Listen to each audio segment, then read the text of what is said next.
Hey guys, I'm back today to share with you my current makeup favorites, and I titled this video for the summer of 2017 because honestly, I couldn't make a monthly favorites video even if I wanted to probably because I'm just the type of person that finds what I really like and then I stick with it. I do try a lot of makeup, I feel, but most of the time it really just has to blow me away in order to like replace what I'm using right now.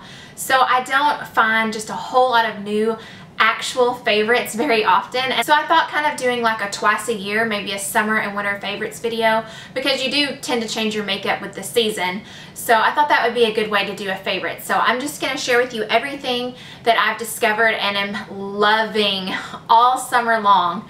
Honestly, right now I have been loving what I'm using more than I have in a really long time. Part of the reason is probably because my skin is better than it's been in a long time. Pregnancy kind of does that for me. It clears up my skin and it's less oily. So right now I have pretty normal skin, in case you were wondering.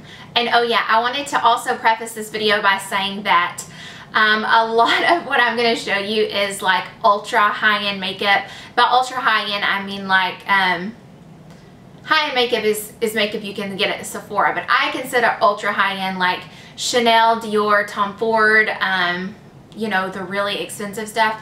Anyway, I just wanted to tell you real quick that I don't buy that stuff for the name. I actually tend to send so much of that makeup back because I do not want to pay a premium price for a makeup that doesn't just completely take the cake. Like, it has to outperform by a substantial amount the makeup that I already have. So while what I'm loving right now is ultra high-end, a lot of it, it's worth the money in my opinion, and it has to perform in order for me to say that. So I feel that these products that I'm going to show you have a quality that is worth the price despite any name that is slapped on the front of it. So I just wanted to tell you that real quick, that I'm not just like a high-end makeup snob. Alright, we're going to start with the first product, and that is the Chanel Light Creator Brightening Makeup Base. And this really just intrigues me because I'm really getting into more glowy makeup now that my skin is less oily. And this really intrigued me because not only was it a brightening makeup base, but it has an SPF of 40, which I thought was absolutely perfect for the summertime, and I was correct. It has been wonderful this summer. The thing I like the most about it, not only does it give a beautiful glow that is in no way sparkly, it is not greasy at all. Like, I really think that you could be oily and still enjoy this product if you still enjoy glowy makeup, but it really just adds that little extra glow under my foundation. It doesn't make it slide around or anything. Also, I've been wearing this to the pool for the SPF 40 just by itself, and I think it's absolutely beautiful. This is in the shade Rosé, and they also have one that is more of a yellow toned, and I'm more pink cool tone, so I got the pink. But I read a lot of reviews saying that a lot of girls that were pink toned enjoyed the yellow one because it would kind of cancel out some redness. Now when you put it on, it doesn't look pink, and I don't think the yellow one would look yellow either, but it just kind of has that tone to it. And I apply it after my moisturizer and before my foundation. And when I have foundations that don't have a lot of SPF in them and I want to wear them throughout the summer, this has just been the perfect addition with the high SPF that it does have. Love this stuff and would highly recommend. Can you tell I've been playing in the Chanel makeup lately?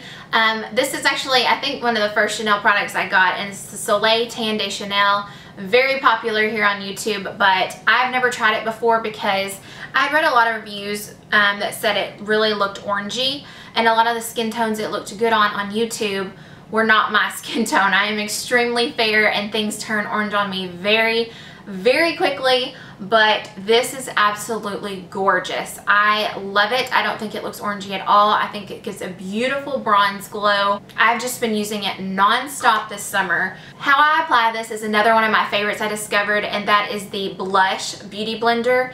It is just the perfect size for this, for bronzing on. I have pretty small cheeks, but it's been perfect. This is wet because I just used it to apply my makeup. So I just dip it in here with the Beauty Blender, and then I pat it on my cheeks and on my temples, and as you can see, it's just the perfect size for getting in there and bronzing where the sun would normally hit.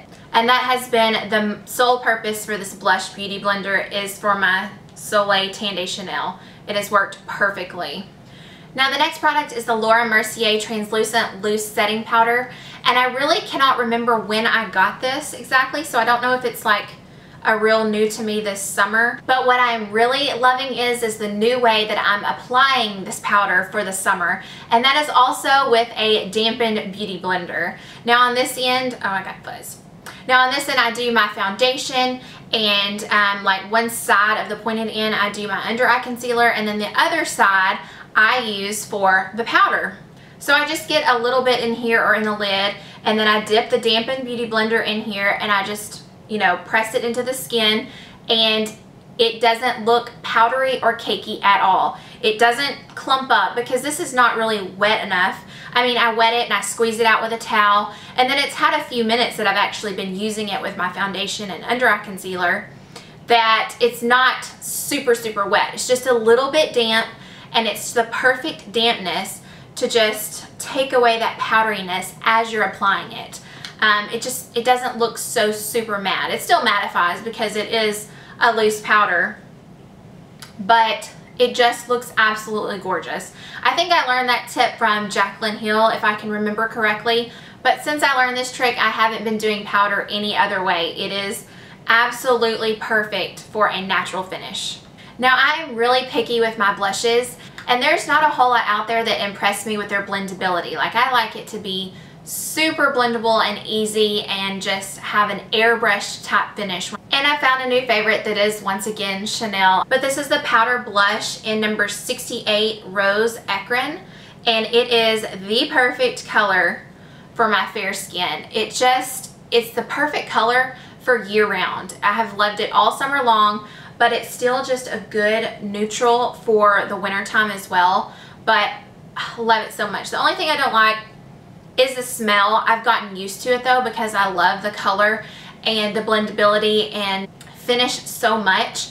The finish is not too shimmery. I hate seeing sparkles or being too shimmery on my cheeks, because even though my skin is cleared up, I still have acne scarring, so I don't want to accentuate with a lot of texture right here on my cheeks. And this one has the perfect amount of like glow, but it's not shimmery. It's certainly not as shimmery as some of the colors that they have in the collection. So this shade in particular has been wonderful for me, and I would highly suggest picking up any of the colors that you love, because I was really impressed with just how smooth and blendable this blush was. My favorite highlighter lately has been the YSL Highlighting Finishing Powder, and this highlighting powder is incredibly subtle. For me, highlighting, subtle is the name of the game. I don't like a stripe, I don't like a beam of light. I like natural, glowy makeup and glowy highlighter, and I have it on today, and honestly, sometimes it just doesn't even come across on camera because it's so subtle. But in person, it is absolutely beautiful. It just looks like that glow from within. It doesn't have even a speck of shimmer. It's just a beautiful sheen. Honestly, and still I'm in that oily skin mindset, so I'm not overly glowy with any of the products that I use. But this has been a wonderful addition to my makeup routine. And I don't wear highlighter daily or even every time I wear makeup, so ideally, I don't want to spend this much on a YSL product, but I've yet to find anything just as subtle, natural, and beautiful as this one. Then to finish all that off, I've been using the Glam Glow Glow Setter Makeup Setting Spray. This stuff is incredible, if for nothing but the mist. It is so fine, and it's just like floating down like petals. It is so fine that I can pretty much douse myself in this, and it still doesn't feel like I have too much on. Does it prolong the wear of my makeup? I'm really not sure, but it just makes it look beautiful. It just melds everything together. It doesn't have any shimmer in it whatsoever. Can you see a pattern here? I don't like shimmer. This just, it does what it says. It gives a glow, but there's no shimmer. It just makes everything look plump and melded together and just beautiful. Just a beautiful finish, and it doesn't make me oily or make anything run or anything negative you would think with a glow makeup setting spray. This doesn't do. I have been enjoying this so much, and it smells like orange creamsicle. So if you don't like that smell, you wouldn't like this, because it is like heavily scented a little bit and it does linger for a little while, but I think it smells delicious. In my recent Nordstrom anniversary haul video, I got a lot of comments saying that I had like a pregnancy glow, and while I so much appreciate those comments, like you made a pregnant girl feel great, and that's hard to do, I can't lie and say that it's not because of these 3 products. Like, I've never used anything quite this glowy before, and the base, the highlighter, and the glow setting spray, I feel like these combined together just give a beautiful pregnancy glow. So if you're looking for that look, then try out these 3 for sure. Last up is lips, and what I have on today is my new favorite lip combination, and that is the Charlotte Tilbury Lip Liner in Pillow Talk, which is not a new favorite. That was actually in my Best of Beauty 2016, but that topped with the Marc Jacobs lip gloss in Sugar Sugar is my new favorite combination. It's just one of the most perfect nudes for me and for my skin tone. This lip gloss alone is not quite pink enough for how fair I am, but I put that lip liner pretty much all over my lips and then top it with this, and I've been loving it. And it's been quite a while since I've used gloss. Like, I've been stuck on lipstick for quite some time, but this combination I've been wearing non-stop, and I'm loving the glossier, plumper look.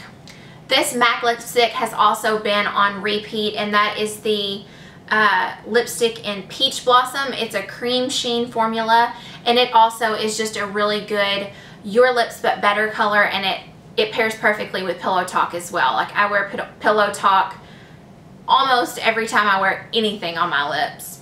Here, let me swatch the lip gloss for you, and then, so there is Sugar Sugar. And then this is Peach Blossom. See, it's a lot more pink, but for me, it is definitely that Your Lips But Better color.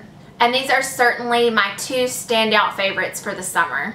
Alright, that's it for my current favorites. I hope that you enjoyed this. I really did kind of hate that everything was so high-end and expensive, but let me tell you, it's all been worth every penny to me. Hopefully I can do another favorites video near the end of fall or winter when all of my makeup changes again for the season, and all of my skincare has changed recently as well, and I'm loving that just as much, so I think I may shoot a skincare favorites video. Oh, and if you happen to be wondering why I am not filming my eyelash extension video that I said was coming next, I had every intention to shoot that video today. That's kind of why we're so close in, but I decided at the very last minute that I wanted to let my eyelash extensions grow off and be able to tell you what my real lashes are like after 4 or 5 months of getting extensions. I decided that's probably a really important component that you might want to know about eyelash extensions. I can tell you all about the 5 months that I had extensions, but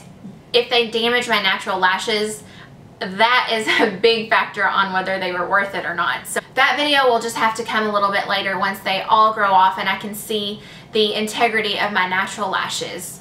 But thank you all so much for watching. I hope you enjoyed this video and found it helpful. And if you haven't subscribed already, be sure and do so down below. And then I'll see you in my next video. Bye.